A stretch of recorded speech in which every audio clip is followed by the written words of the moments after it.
A ligação chegou em um horário estranho, daquele tipo que nenhum pai, nenhum avô, jamais quer atender. Eram 22h47 de uma terça-feira. A tela do celular piscava com o nome da minha filha mais velha, mas foi a voz do genro que atendeu, ofegante, embolando palavras que a princípio não fizeram sentido. Seu filho está a caminho do hospital. É a Clara. Ela sofreu um acidente. Eu não perguntei mais nada. Só me levantei da poltrona, desliguei a TV que eu nem estava assistindo, calcei os sapatos com os pés trêmulos e saí de casa com a sensação de que a noite estava mais fria do que devia. No caminho, o volante escapava levemente da minha mão de tempos em tempos. Não era pelo trânsito, que estava vazio, nem pela direção do carro, que conheço melhor do que minhas próprias linhas da mão. Era outra coisa. Era como se meu corpo já soubesse que aquela história não estava certa. Eu tentei empurrar esse pensamento para longe, me concentrando no essencial.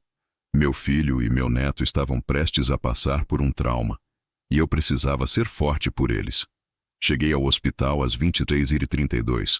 Havia uma estranha paz no saguão, daquele tipo que só existe em lugar onde a vida e a morte dançam separadas por centímetros. Encontrei o meu filho, Daniel, sentado, a cabeça baixa, os cotovelos apoiados nos joelhos e o olhar perdido em algum ponto do chão.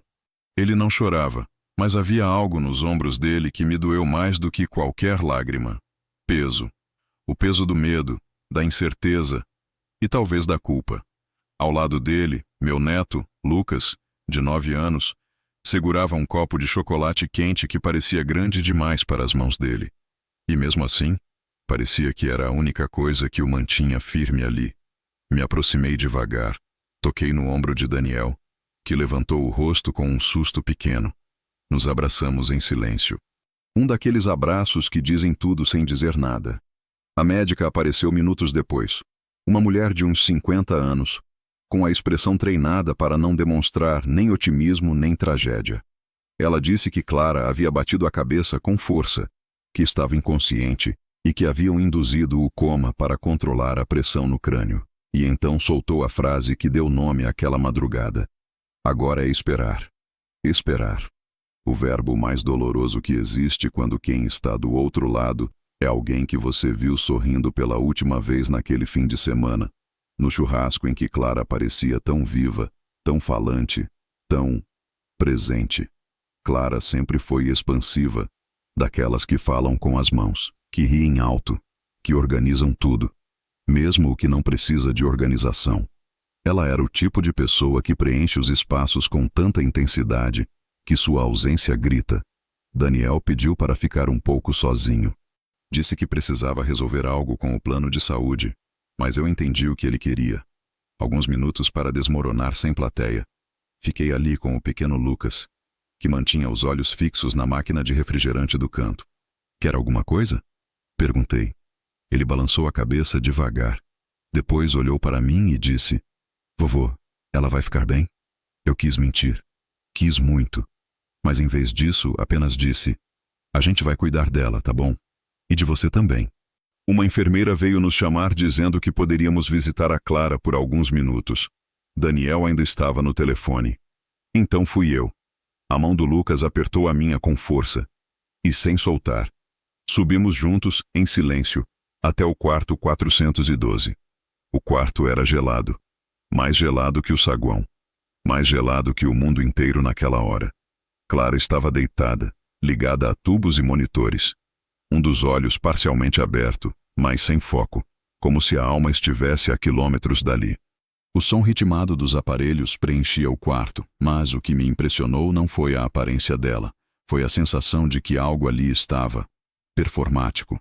Sim, essa foi a palavra que me veio. Tinha algo encenado naquele corpo inerte demais. Mas eu sacudi essa ideia. Eu estava cansado, confuso, em choque. Lucas não quis entrar de imediato. Ficou na porta olhando. Quando finalmente se aproximou da cama, foi como se o tempo parasse. Ele olhou para a mãe por longos segundos. Depois se virou para mim e sussurrou algo que, confesso, me gelou mais do que todas as máquinas do hospital juntas. Vovô, a mamãe não está doente. Eu franzi a testa, confuso, sem entender. Ele repetiu um pouco mais perto. Ela tá fingindo. E me olhou como se esperasse que eu já soubesse disso. Como assim, Lucas? Não diga isso, ela tá doente sim. A gente acabou de ver os aparelhos. Eu comecei a responder, mas ele apenas me encarou em silêncio. E então estendeu a mãozinha. Estava segurando algo. Um celular. É dela, ele disse. Esqueceram na mochila. Peguei o aparelho ainda sem entender. Era um modelo antigo, com uma película quebrada no canto. A tela acendeu com o toque. Uma senha já digitada. Mensagens abertas. Meu nome entre elas. E naquele instante, quando vi o conteúdo da conversa, um frio percorreu minha espinha. Mas essa parte eu conto depois. Eu não dormi naquela noite. Voltei para casa com os passos mais lentos do que um homem da minha idade costuma dar. As mãos ainda tremiam com o peso do celular da Clara, mas eu não o abri de novo. Não ainda. Ele estava ali, na mesa da cozinha, de tela virada para baixo, como se esconder a superfície fosse capaz de enterrar o que vi. Lucas dormia no sofá com o cobertor até o nariz, e eu o deixei ali, como um farol miúdo tentando iluminar um mar de confusão que crescia em mim. A cabeça rodava. As palavras dele se repetiam como um eco maldito. Ela está fingindo. Eu tentava negar, mas algo dentro de mim, algo já tinha começado a acreditar. E talvez tivesse começado bem antes, numa época em que minha desconfiança era apenas um desconforto escondido atrás da palavra intuição. O dia seguinte chegou arrastado, como se o relógio estivesse também em coma. O hospital nos autorizou a uma visita pela manhã, e dessa vez fui só. Daniel tinha ido resolver mais pendências burocráticas. E Lucas ficou sob o cuidado da vizinha, uma senhora de confiança com quem ele já estava habituado desde pequeno. Eu disse que precisava ir primeiro, que queria ver Clara com calma. Mas no fundo, o que eu queria mesmo era vê-la com olhos novos. Queria ver aquilo tudo, sabendo o que agora sei. O quarto estava igual à noite anterior. Branco demais, silencioso demais. O tipo de silêncio que não traz paz, mas suspeita. Como se tudo ali estivesse apenas esperando a próxima mentira acontecer. Clara estava na mesma posição. Os olhos semiabertos, as mãos imóveis, a respiração ritmada demais para alguém em estado crítico. E de novo, aquela palavra me veio. Performático. Sentei na cadeira ao lado dela e fiquei apenas observando. Sem falar, sem tocar. Meu olhar vagava pelos detalhes. O lençol perfeitamente esticado. O monitor cardíaco constante. Os fios todos bem encaixados. Mas algo chamava a atenção. O lado direito da boca. Era sutil, mas parecia tenso. Como se ela segurasse algo. Não uma dor, mas uma expressão. Como se controlasse demais um rosto que deveria estar completamente desligado. Talvez fosse só paranoia. Ou talvez eu já tivesse começado a enxergar além do teatro. Respirei fundo, coloquei as mãos sobre os joelhos e murmurei, sem tirar os olhos dela. Se você estiver me ouvindo, saiba que isso não vai durar. Não era uma ameaça, era uma constatação. Na saída do hospital, sentei no banco do saguão por quase 20 minutos. Olhava o celular dela ainda em minhas mãos. Era como segurar uma dinamite apagada, mas com o estopim já riscado. Não era apenas um aparelho. Era uma peça de um quebra-cabeça que eu não sabia se queria montar até o fim. Mas quando finalmente o destravei, a primeira tela me mostrou o que eu já esperava. O aplicativo de mensagens ainda aberto. E meu nome como destinatário da última troca. As mensagens eram curtas. Frases soltas. A primeira dizia: ele não suspeita de nada. Logo abaixo: assim que resolvermos o seguro, tudo muda. E por fim: o velho ainda acha que a gente precisa dele. A última mensagem tinha sido enviada 2 dias antes do suposto acidente. Uma quinta-feira qualquer. A data em que Clara caiu da escada dos fundos da casa e bateu a cabeça. A mesma escada que meu filho insistia em dizer que tinha defeito há meses. Mas que, ao que tudo indicava, funcionava muito bem. E de repente, aquele acidente parecia cuidadosamente escolhido. Sem câmeras, sem testemunhas, sem perguntas. Continuei lendo. E o que veio depois foi o que me tirou o chão. Mensagens para um número salvo como M. Trocadas quase diariamente. Cheias de apelidos íntimos e planos financeiros. Já tá tudo no meu nome. Ele ainda não transferiu, mas é questão de tempo. Com a cláusula de invalidez dá para agilizar. Ele vai pagar até o fim, o trouxa. Era sobre mim? Ou sobre Daniel? Ou sobre ambos? Voltei para casa em silêncio. Lucas não estava mais na sala. Estava no quarto, desenhando sozinho, com um caderno no colo e os fones de ouvido. Bati de leve na porta e ele tirou um lado do fone. Posso entrar? Perguntei. Ele assentiu. Me aproximei devagar, sentei na beirada da cama e respirei fundo. Lucas, aquele celular, como ele chegou até você? Ele não hesitou. Ela me deu no dia do acidente. Franzi o senho. Como assim? Disse que era segredo, que era para esconder e entregar para o vovô se ela ficasse doente. Mas ela disse sorrindo, como num jogo. E no mesmo dia, ela caiu da escada. Ele falou com a naturalidade de quem está apenas descrevendo um desenho animado. E ainda assim, as palavras dele tinham a densidade de um trem carregado de chumbo. Você viu ela cair? Não. Ele abaixou o olhar. Só ouviu o barulho. E depois o grito do papai. Aquela noite, o sono veio pesado. Mas não de exaustão, de decisão. Eu sabia que aquilo era só a ponta de algo muito maior. Clara não estava apenas fingindo um coma. Ela estava encenando um teatro com trilhos de dinheiro, de manipulação e, talvez, de vingança. E agora, com Lucas envolvido, a situação era ainda mais séria. Eu cresci numa época em que os homens aprendiam cedo a engolir dúvida e disfarçá-la com silêncio. Mas naquela manhã, sentado à mesa da cozinha com um celular que não era meu, lendo mensagens que jamais deveriam ter sido escritas, percebi que havia algo mais forte do que a dúvida me corroendo por dentro. A certeza de que eu tinha cruzado uma linha invisível. Eu não era mais apenas o pai do Daniel, o avô tranquilo do Lucas, o homem que aparecia nos almoços de domingo e saía discretamente na hora da louça. Eu agora era alguém que sabia demais e que não podia mais voltar atrás. A noite anterior havia deixado marcas. Depois de ouvir do meu neto que a própria mãe estava fingindo o coma e confirmar com os olhos tudo que eu nunca quis ver, o mundo pareceu encolher. E o som do silêncio começou a doer mais que qualquer grito. Clara havia me usado. Havia tramado algo que ainda não estava totalmente claro, mas já era sórdido o suficiente para me manter acordado.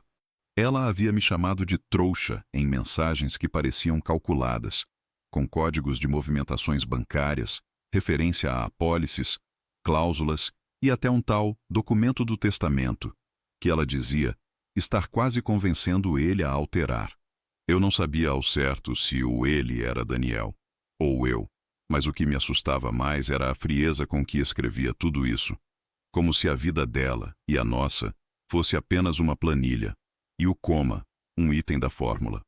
Passei a manhã revisando as mensagens. Copiei tudo à mão, palavra por palavra. Não por paranoia, mas por instinto. Já vivi o suficiente para saber que as coisas somem quando a gente mais precisa delas.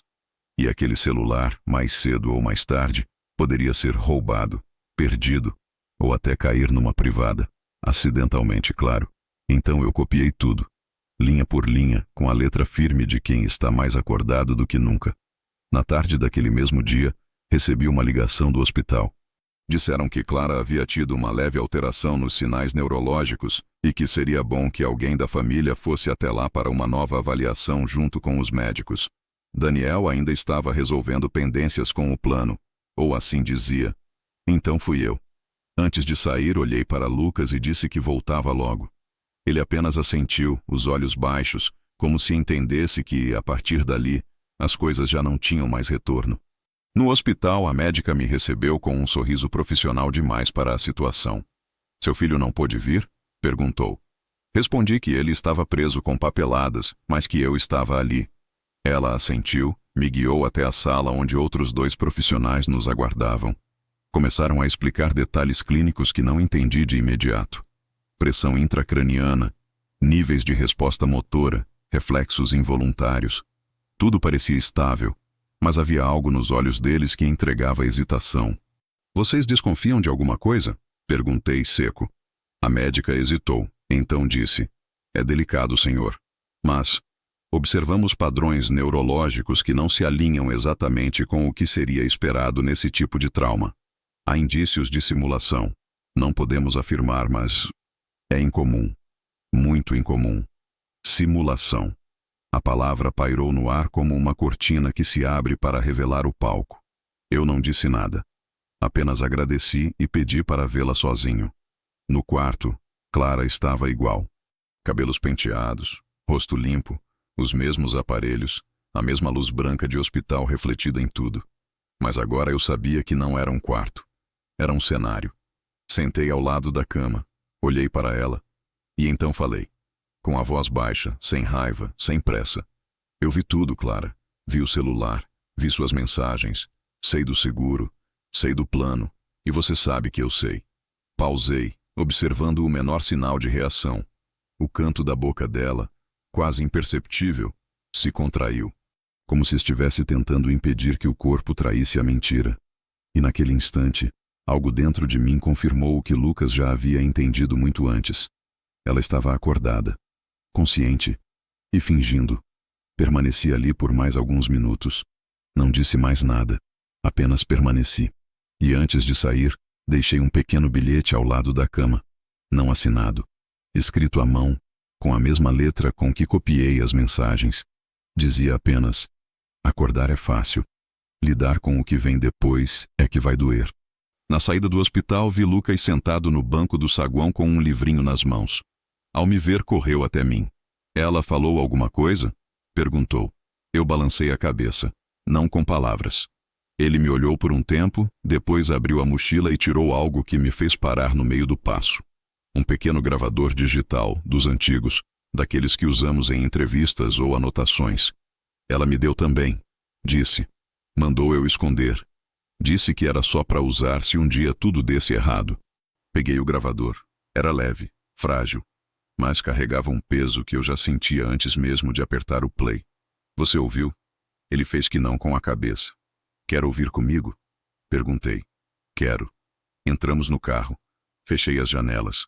Liguei o gravador. E a voz dela preencheu o carro. Sem cortes, sem encenação. Era Clara, planejando tudo.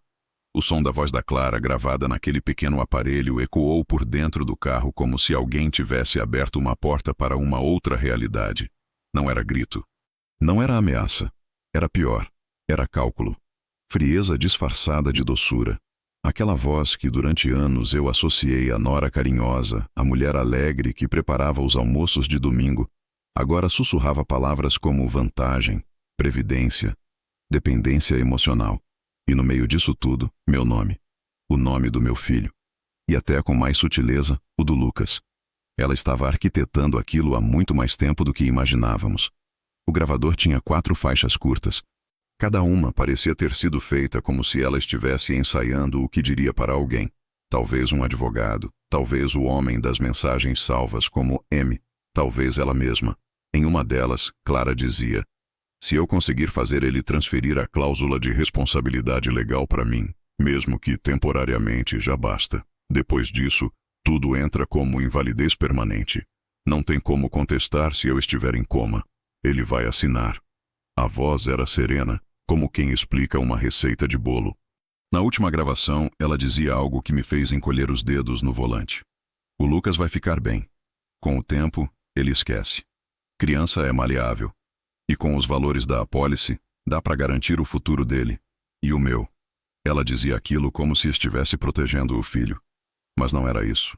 Ela falava como quem sacrifica o afeto para ganhar uma aposta maior.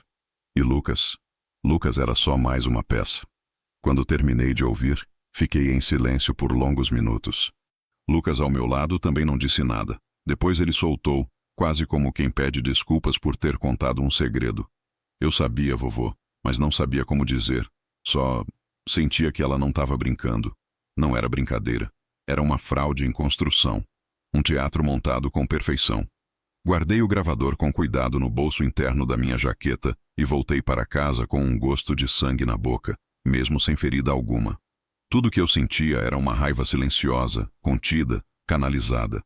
Não era vontade de gritar. Era vontade de fazer tudo corretamente, registrar, provar, expor, destruir se fosse preciso, mas com método. Naquela noite, sentei diante da mesa com o celular dela de um lado e o gravador do outro. Comecei a montar uma linha do tempo. Reuni todas as mensagens que batiam com datas dos áudios. Montei colunas. Categorizei. Mensagens para M, conversas com o Daniel, frases que envolviam seguro, testemunhas, movimentações bancárias. Eram semanas de interações que agora, quando colocadas lado a lado, formavam o esqueleto de algo muito mais perverso do que fingir um coma.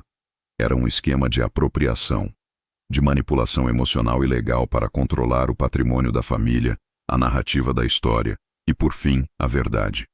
E foi nesse processo que encontrei algo escondido. Um aplicativo de armazenamento em nuvem, com uma senha salva. Abri. Lá estavam imagens de documentos. PDFs. Um deles me fez gelar. Uma minuta de contrato de procuração ampla para gestão patrimonial em caso de incapacidade temporária do cônjuge, com o nome do meu filho em destaque como parte cedente e o nome dela como receptora da autorização. Data: um dia antes do acidente. Assinado? Não. Mas com campo reservado e anotações feitas à mão do lado. Pedir para assinar logo antes do jantar. Dizer que é para o plano de saúde. A cada clique, a cada pasta aberta, eu entendia mais. Clara não queria apenas se vitimizar.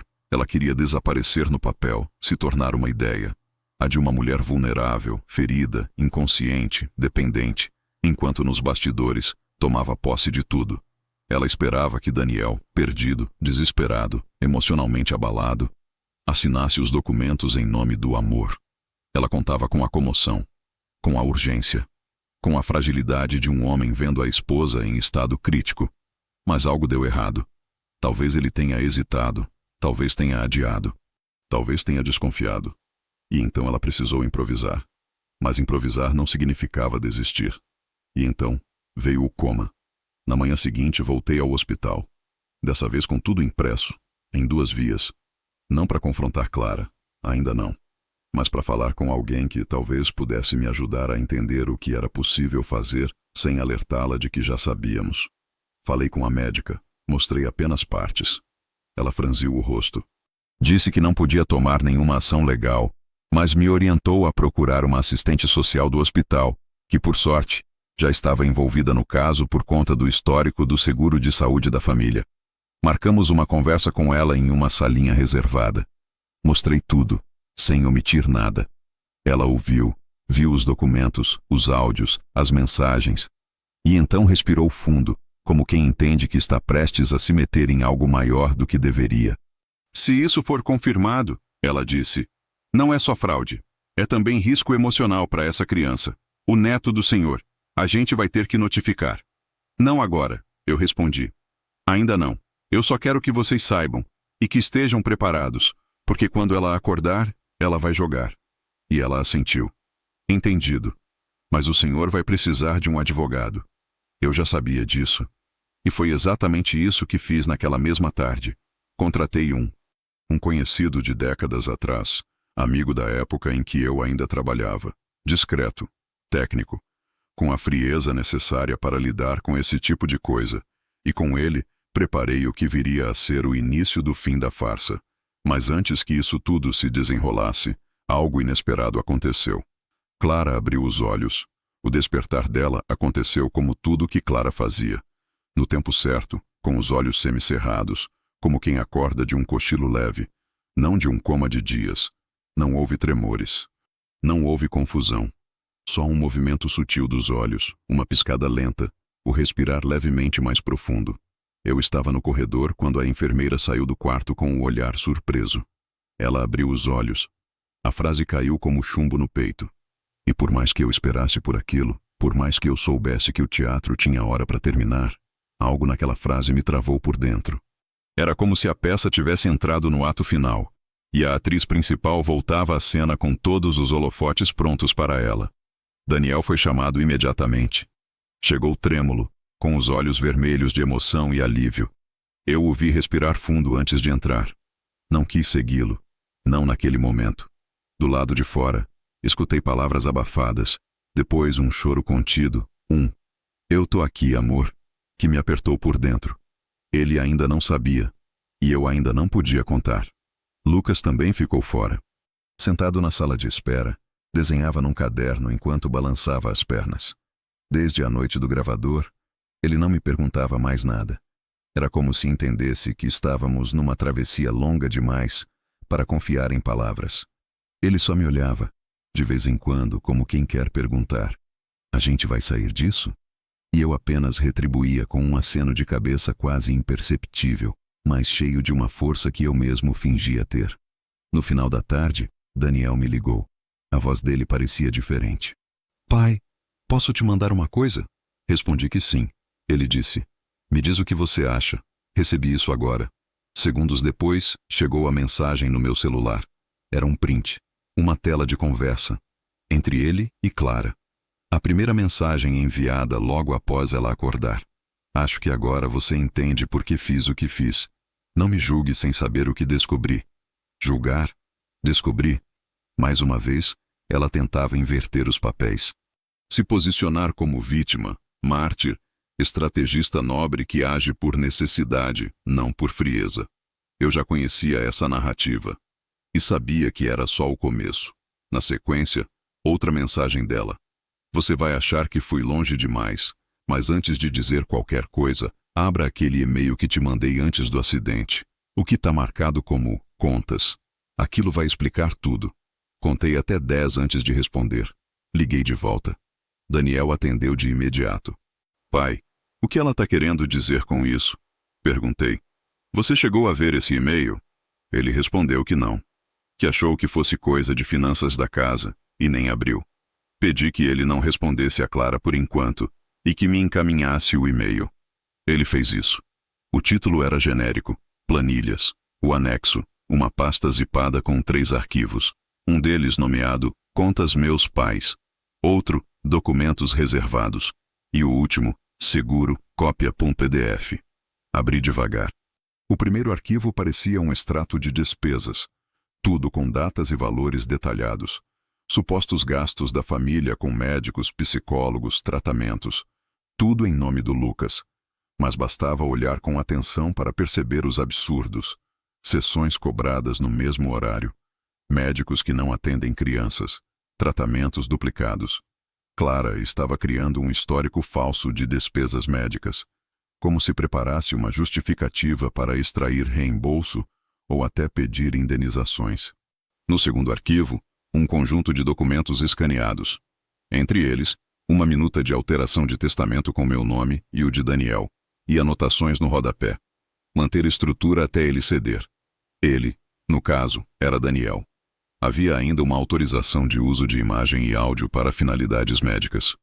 Coisa muito específica, muito técnica, muito fora do lugar. Mas o pior estava no terceiro arquivo, um PDF do contrato de seguro de vida de Daniel. Clara era a beneficiária principal.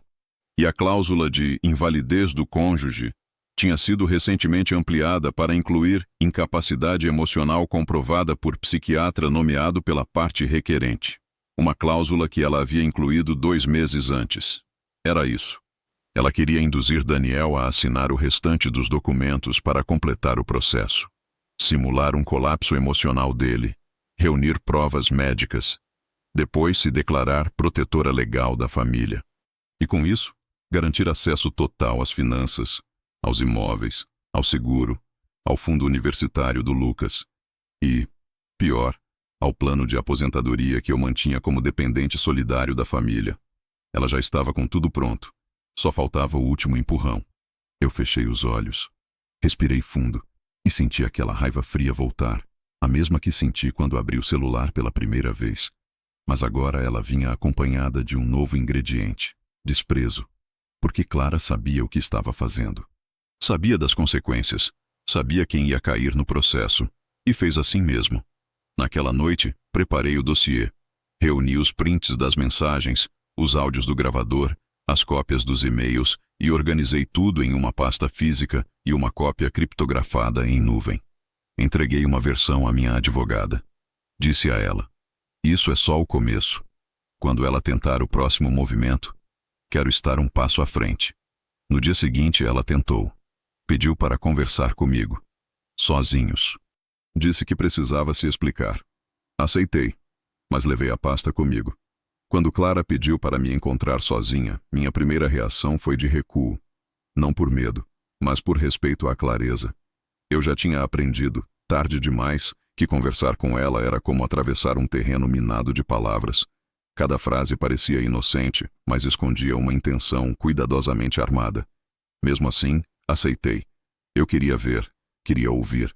Queria saber até onde ela teria coragem de ir com o teatro agora que sabia que eu já tinha lido o roteiro todo. A reunião aconteceu 2 dias depois do seu despertar. Clara ainda estava de bata hospitalar, mas com os cabelos já lavados, o rosto maquiado discretamente e o tom de voz perfeitamente ensaiado. Quando entrei no quarto, ela sorriu, com a mesma expressão que costumava usar quando me servia sobremesa nos aniversários do Daniel, como se nada tivesse acontecido.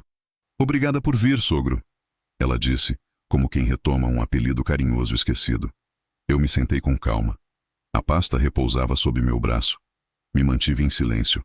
Ela respirou fundo. "Acho que você viu coisas fora de contexto. E eu não te culpo por pensar o pior.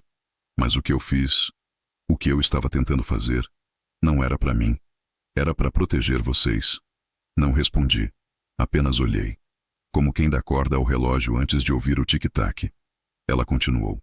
Daniel estava instável. A empresa dele vinha afundando há meses. Eu via a exaustão, a frustração, o medo. Ele não queria falar, mas eu sabia que se algo acontecesse comigo ou com o Lucas, ele não ia aguentar. Eu precisava tomar medidas. Medidas. A palavra fez algo dentro de mim endurecer. "Medidas como alterar testamentos?" Perguntei. Ela hesitou. "Isso foi um erro, um impulso. Eu me aconselhei mal. E criar um histórico médico falso para seu filho?" Clara piscou devagar. Eu exagerei, mas era para garantir cobertura futura. E gravar áudios com estratégias de coma simulado? A pausa foi longa. O sorriso cedeu. A testa franziu. "Você não entende. Eu precisava de um tempo. Eu precisava que tudo parasse por uns dias. Era demais." Então veio o que mais me inquietou. "Mas Lucas, ele estragou tudo. Eu só pedi para ele guardar, não para entregar." E ali eu entendi tudo. Ela não estava arrependida. Ela estava frustrada que deu errado. Não havia culpa. Não havia angústia. Havia apenas a decepção de quem perdeu o controle da própria encenação. O plano era perfeito, até que uma criança, a própria criança, rompeu o script. "Clara", eu disse com a voz firme, "eu conheci mulheres manipuladoras na vida, mas nenhuma que tentasse apagar a própria consciência para justificar o que fez. Você não simulou um colapso. Você provocou um." Ela não respondeu. Apenas desviou os olhos para a janela. O ar-condicionado fazia um barulho constante. O monitor cardíaco emitia bips ritmados, como se zombasse da ideia de que aquele corpo algum dia esteve à beira da morte. Então me levantei. Coloquei a pasta sobre a mesinha lateral. "Isso vai para a justiça se você tentar qualquer movimento. Eu não vou avisar de novo." Ela tentou me interromper. "Você não pode fazer isso. Vai destruir nossa família. Nossa família já estava em ruínas. Você só tentou pintar por cima." Saí do quarto sem olhar para trás. Quando a porta se fechou, tive a sensação de que aquele som selava algo mais do que uma conversa. Selava um ciclo. Mas o que me acompanhou de volta para casa não foi a frieza do diálogo. Foi uma dúvida. Uma pergunta que ecoava desde o primeiro dia. Como não percebi antes? Como alguém como Clara, com tantos gestos milimetricamente planejados, passou tanto tempo ao nosso lado sem que ninguém notasse o que ela era de verdade? E foi isso que me fez buscar nas memórias. Revirar anos de lembranças que até então eu julgava comuns. Comecei a me lembrar de pequenas coisas, detalhes, comentários, expressões. A vez em que ela pediu para Daniel não misturar as finanças, quando ele sugeriu usar parte do meu fundo de aposentadoria para um negócio familiar. A noite em que ela comentou, com voz doce, que o seguro do Daniel era meio defasado e que precisávamos pensar no futuro do Lucas caso algo acontecesse. Os bilhetes que ela deixava nas reuniões da escola, dizendo que não podia comparecer por estar com crises nervosas, sempre às vésperas de apresentações em que Daniel deveria falar. As peças estavam ali o tempo todo, mas espalhadas, e nós não sabíamos que era um quebra-cabeça. Agora tudo se encaixava. A pressa para que Daniel mudasse a estrutura da empresa. a insistência para colocar o apartamento no nome dela, a súbita queda na escada, uma escada sem tapetes, sem desnível, com iluminação perfeita, a simulação do coma como última cartada. Mas havia algo ainda mais cruel nisso tudo. Ela estava se preparando para nos culpar. Em uma das últimas mensagens do celular dela, já acessada pela perícia particular que contratei, havia o rascunho de uma denúncia. Um texto quase pronto, salvo em notas, dizendo que estava sendo silenciada dentro da própria casa e que Daniel e seu pai estavam tentando isolar e controlar suas decisões financeiras. Era a arma final. Se desse certo, ela sairia como vítima, nós como opressores. Ela queria tudo: o dinheiro, a casa, a guarda total do Lucas e principalmente o controle da narrativa. Mas ela não contava com a única coisa que escapava ao plano dela: o neto que confiava no avô. Foi Lucas quem segurou a corda antes que ela puxasse. Foi ele quem trouxe a verdade à superfície. E agora? Agora era minha vez de protegê-lo do próximo golpe. Porque Clara não tinha desistido. E eu sabia disso. Durante semanas, eu achei que a motivação da Clara era apenas financeira, que o objetivo era o dinheiro, a posse, os seguros, as assinaturas. Mas à medida que eu reunia provas, cruzava datas, ouvia áudios, lia anotações e resgatava memórias antigas, uma nova figura começou a se formar na sombra por trás do plano. E o que antes parecia apenas um golpe de interesse, passou a revelar algo mais escuro, mais pessoal. Clara não queria apenas recursos. Ela queria destruir alguém, e esse alguém era o meu filho. O estopim veio quando recebi o laudo da perícia independente que encomendei. Meu advogado, sempre meticuloso, havia encaminhado os arquivos do celular da Clara e do gravador do Lucas para uma equipe forense digital. Nada de prints ou cópias.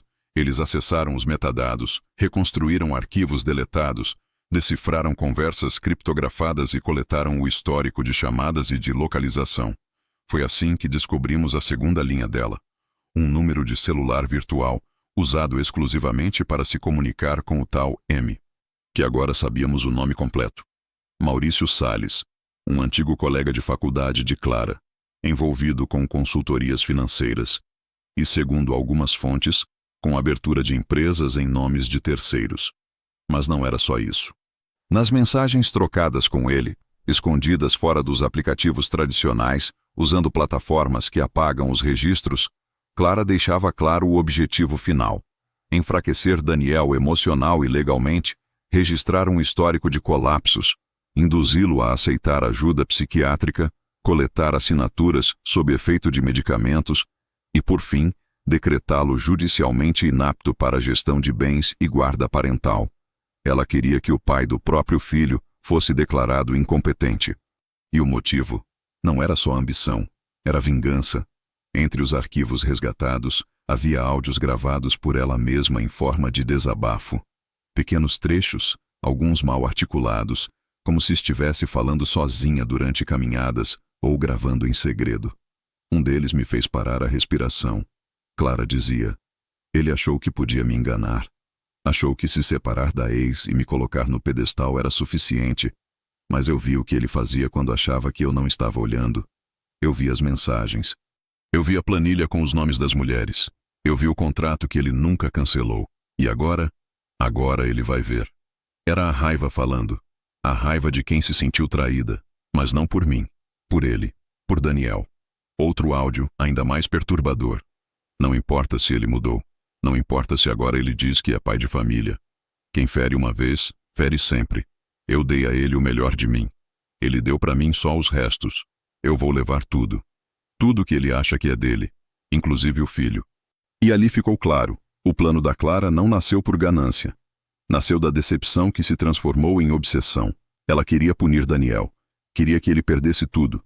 A dignidade, a liberdade, a confiança do filho. E claro, o nome limpo. Ela arquitetou cada passo para isso. Ela não era uma esposa ferida. Era uma estrategista vingativa. E de alguma forma, ela usou o Lucas como instrumento e escudo ao mesmo tempo. Em reuniões escolares, ela o pintava como frágil, carente. Em consultas médicas, relatava crises que nunca aconteceram. E em mensagens, dizia que, com um histórico médico bem construído, a guarda é garantida. Ela estava moldando o próprio filho como peça central de uma custódia manipulada. E o mais cruel, Daniel não fazia ideia. Ele a amava, mesmo com as desconfianças que já o rondavam, mesmo com os silêncios prolongados, mesmo com as noites em que ela saía para caminhar e voltava com o cheiro de um perfume que não era o dela. Ele tentava manter o casamento por causa do Lucas, por amor ao filho, por medo da separação, por culpa talvez. E era justamente esse laço frágil que Clara mirava com precisão cirúrgica. Na semana seguinte, depois que juntei tudo que podia, levei Daniel para jantar fora. Sozinhos. Um lugar neutro. Sem Clara. Sem Lucas. Eu sabia que seria a conversa mais difícil da minha vida. Não por revelar o que descobri, mas por saber que eu estaria quebrando a última proteção que ele acreditava ter. Pedi que desligasse o celular. Ele riu, achando que era exagero. Depois viu meu rosto. E obedeceu. Comecei pelo começo, pelo gravador, pelas mensagens, pelos documentos. Mostrei tudo. No início, ele apenas ouvia, sem interromper. Depois, tentou sorrir. Aquele sorriso tenso de quem quer negar. Depois, os olhos dele encheram. Mas ele não chorou. Respirou fundo, esfregou as mãos no rosto e ficou olhando para o nada por longos minutos. Quando finalmente falou, disse. Ela me disse que me perdoava. Que o que eu fiz antes de a gente casar, que aquilo era passado. Foi aí que entendi tudo. Daniel havia cometido um erro. Um daqueles que os homens acham que o tempo apaga. Talvez uma traição, talvez um flerte fora de hora. E Clara não esqueceu. Nem perdoou. Apenas esperou. Ela transformou o perdão em veneno e serviu frio. Ela me disse que queria recomeçar. Ele continuou. Falava em terapia de casal, em viagens, em construir o futuro. Eu acreditei. Eu não respondi. Apenas pus a mão sobre a dele. Naquele gesto havia algo que não se ensina em lugar nenhum. O instinto de um pai protegendo o filho, mesmo quando o filho já tem cabelo branco. Saímos do restaurante sem terminar o prato. Na porta do carro, ele me perguntou: "Você acha que ela ainda vai tentar?" Eu respondi: "Ela já está tentando. E agora que sabe que perdemos o medo, ela vai perder o controle." E foi exatamente o que aconteceu. No dia seguinte, Clara apareceu com um novo advogado. E um pedido de custódia exclusiva do Lucas. O que me espantou não foi o fato de Clara aparecer com um advogado. Foi a velocidade. Menos de 24 horas após nossa conversa no restaurante, Daniel recebeu uma notificação oficial. Pedido de custódia exclusiva de Lucas, alegando instabilidade emocional do pai. Clara não esperou o tempo da dor, nem da dúvida, nem da reconciliação. Ela atacou com precisão, como quem já tinha os documentos prontos, as frases ensaiadas, os relatórios médicos falsificados. Ela havia passado meses plantando sementes e agora queria colher. Mas o que ela não sabia é que nós também estávamos prontos. Desde a noite do jantar, eu e Daniel sabíamos que a batalha havia deixado o campo emocional e entrado no terreno legal. E foi por isso que, naquela madrugada mesmo, liguei para minha advogada. Uma mulher discreta, mas implacável, do tipo que conhece os bastidores do tribunal melhor do que a planta da própria casa. Disse a ela: "Chegou a hora." E ela respondeu apenas: "Vamos." Durante os dias que seguiram, Clara seguiu o script de vítima com perfeição. Publicou nas redes sociais uma foto do Lucas abraçando um urso de pelúcia, com a legenda: "Algumas mães precisam ser fortes por dois." Recebeu comentários, mensagens de apoio, amigos compartilhando força e fé. Em outro post, escreveu: "É difícil ser mãe e ainda lutar contra o caos emocional de quem não sabe cuidar nem de si." Cada frase era uma faca. Não apenas contra Daniel, mas contra a história real. A história do homem que dormia no sofá por medo de acordar a esposa. Do pai que largou um projeto de promoção para buscar o filho na escola, porque Clara não se sentia bem para dirigir. Do filho que ligava para mim em silêncio, só para saber se estava enlouquecendo ou se realmente estava sendo apagado aos poucos da própria família. Clara não estava apenas tentando tomar a guarda. Ela estava tentando reescrever o passado e, pior, roubar o futuro. Mas o que ela também não sabia é que, enquanto ela postava frases de efeito, Nós agíamos. Em silêncio. Com método. Com provas. Começamos por onde dói. A linha do tempo. Com base nas datas das mensagens, nos áudios resgatados, nos e-mails, nos arquivos em nuvem e nos relatórios da perícia, minha advogada montou um dossiê cronológico que desmontava cada narrativa da Clara. Cada vez que ela alegava uma crise emocional de Daniel. Havia um registro dela comprando roupas online, jantando fora, enviando fotos sorrindo para o tal M. Cada vez que dizia estar fragilizada, havia uma gravação dela orientando Lucas a repetir frases na escola. E havia mais. O relatório médico que ela anexou ao pedido de guarda, com um laudo que sugeria comportamento imprevisível do pai, havia sido assinado por um profissional que nunca atendeu Daniel. A assinatura estava escaneada e a data coincidia com uma viagem desse mesmo médico, comprovada por check-in em hotel e postagem pessoal. Ou seja, o laudo era falso.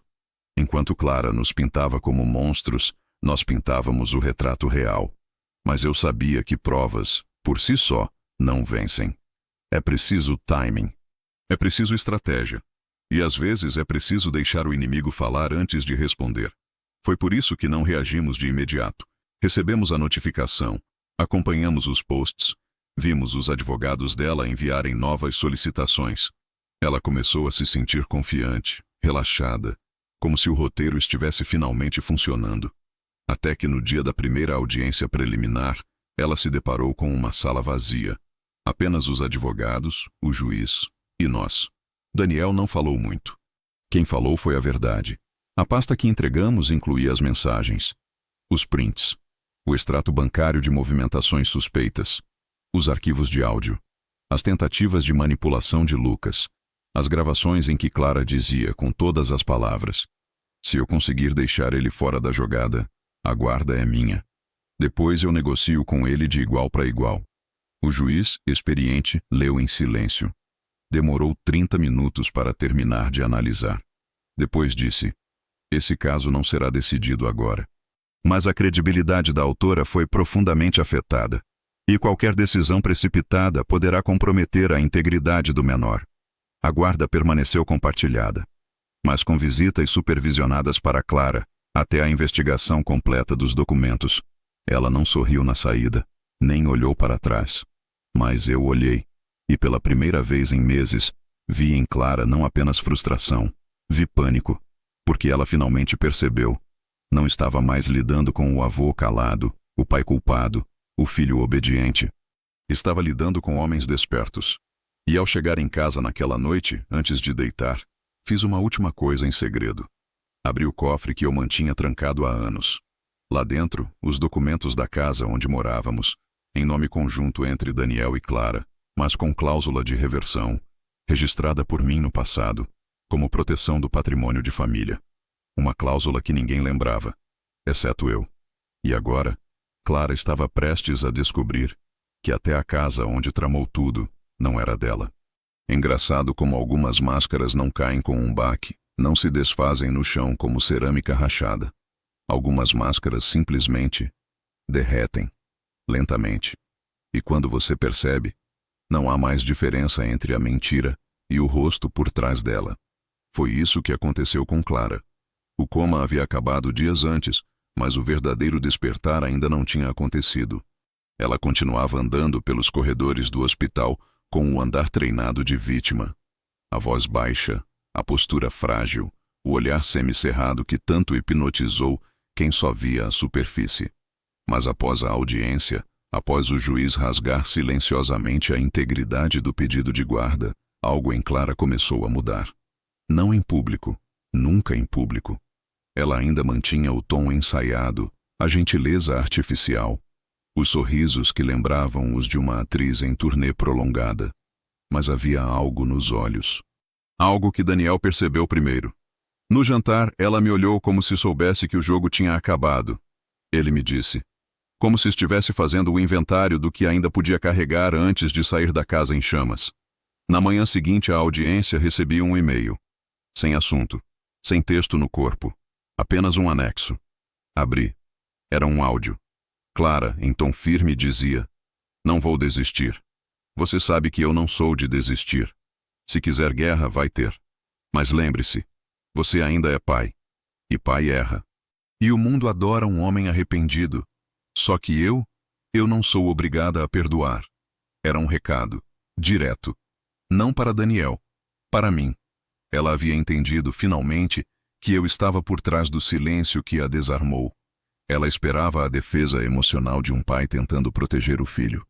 O que encontrou foi a estratégia de um homem que já viu guerras demais para cair em provocações sentimentais. Naquela semana, Daniel se mudou.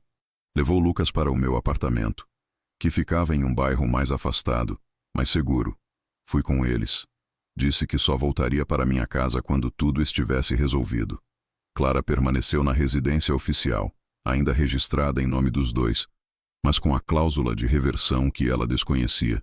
Por enquanto deixamos assim. Era como um anzol.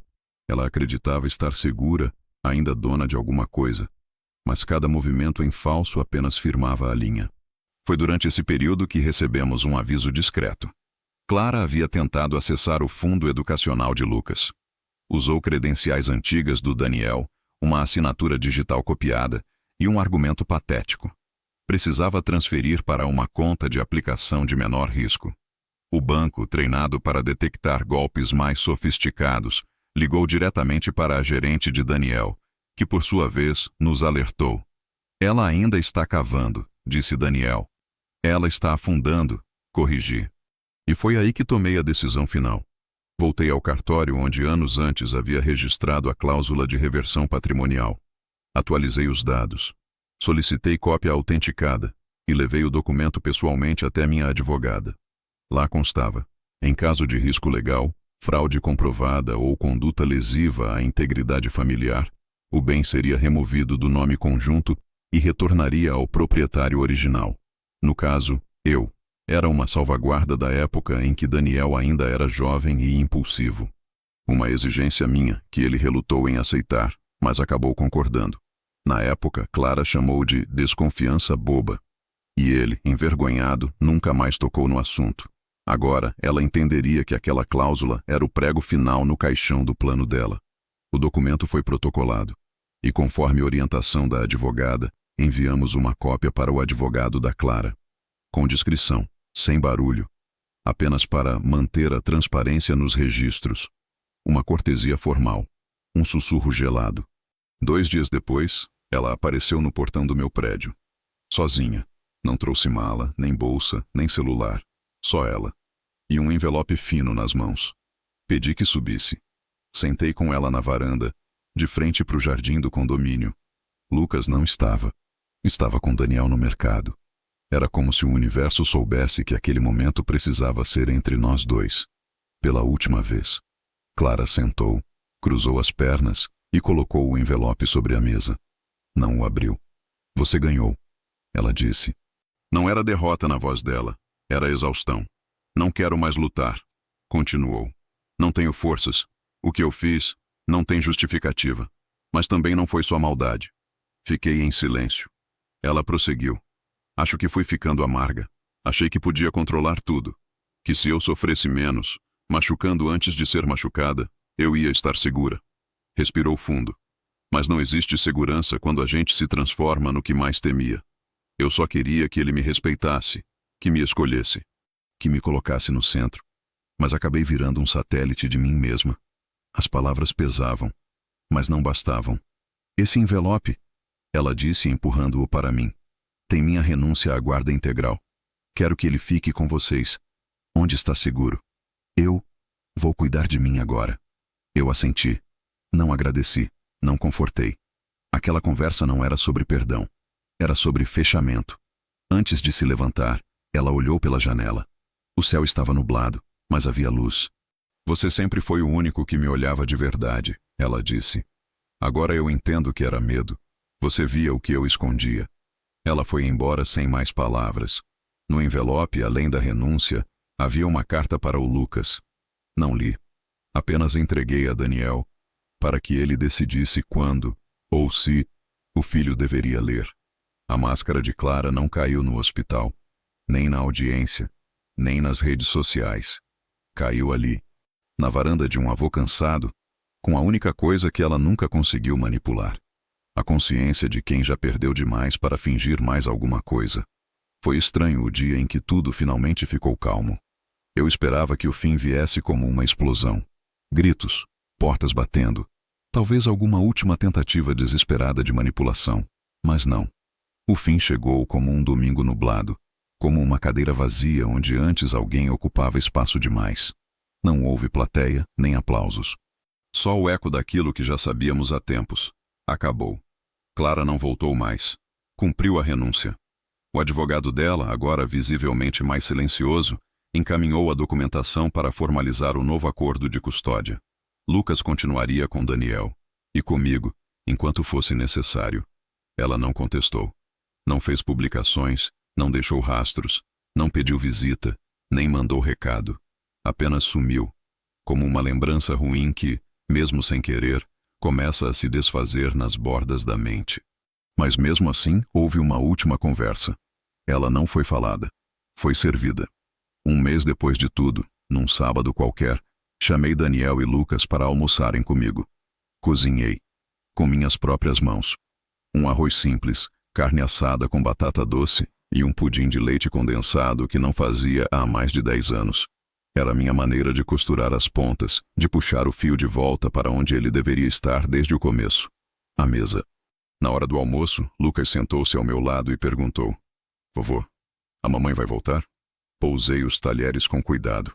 Olhei para ele com a firmeza de quem carrega verdades nas mãos calejadas. Talvez sim, talvez não. Mas se ela voltar, vai ter que ser outra pessoa. E você, meu filho, vai ter o direito de escolher o que sente. Daniel baixou os olhos. Não chorou. Mas os ombros dele relaxaram. Foi ali que percebi. Era o primeiro almoço em anos em que ele não parecia carregar o peso do mundo nas costas. Depois da sobremesa, Daniel tirou uma pasta do lado da cadeira e a colocou sobre a mesa. "Pai", ele disse, "quero que leia isso." Abri. Era o Novo Testamento. Nele, Lucas era o único herdeiro. Mas havia uma cláusula. Um trecho escrito com uma precisão que me fez fechar os olhos por um segundo. Em caso de minha ausência, por qualquer motivo, confio a guarda e tutela do meu filho Lucas ao meu pai. Porque se há alguém que sabe o peso de sustentar o silêncio, é ele. Assinei embaixo, sem discutir, sem perguntar nada. Aquela noite, depois que foram embora, fiquei na varanda, ouvindo os sons da cidade de longe, e pensei em tudo o que havíamos perdido. Clara não levou dinheiro, nem propriedades, nem vitórias, mas levou algo mais profundo. A certeza de que conhecemos de verdade quem está sentado ao nosso lado. Por muito tempo senti culpa por não ter enxergado antes. Por ter participado de aniversários, jantares, reuniões escolares ao lado de alguém que secretamente nos desmontava por dentro. Mas depois, compreendi. Às vezes o veneno vem em gotas tão pequenas que a gente só nota quando o corpo já aprendeu a suportar o envenenamento diário. Mas sobrevivemos. E isso, no fim das contas, foi a verdadeira vingança.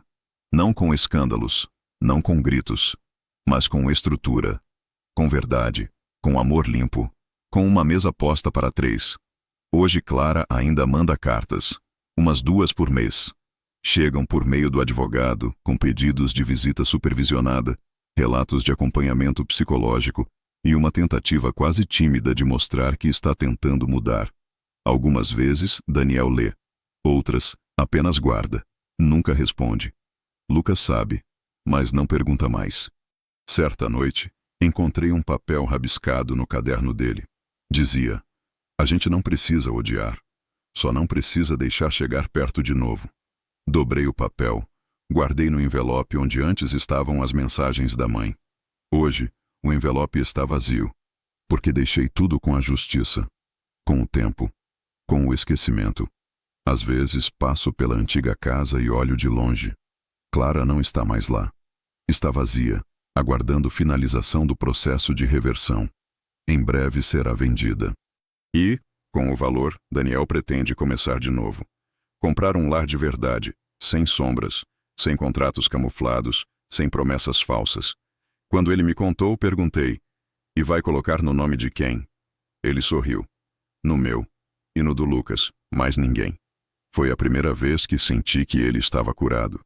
Não só do que Clara fez, mas do homem que ele foi, do pai ausente, do marido que se calou, do filho que não via. A dor ensinou, mas o silêncio fortaleceu. Hoje acordo cedo, preparo meu café com leite ralo e sento na varanda. Lucas, de vez em quando, dorme aqui. Daniel liga quase todo dia. Não falo muito. Nunca falei. Mas eles entendem.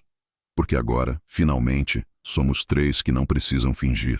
Na parede da sala há uma foto do almoço daquele sábado. Nenhum de nós está sorrindo abertamente. Mas os olhos dizem tudo. Ficamos juntos, inteiros e livres.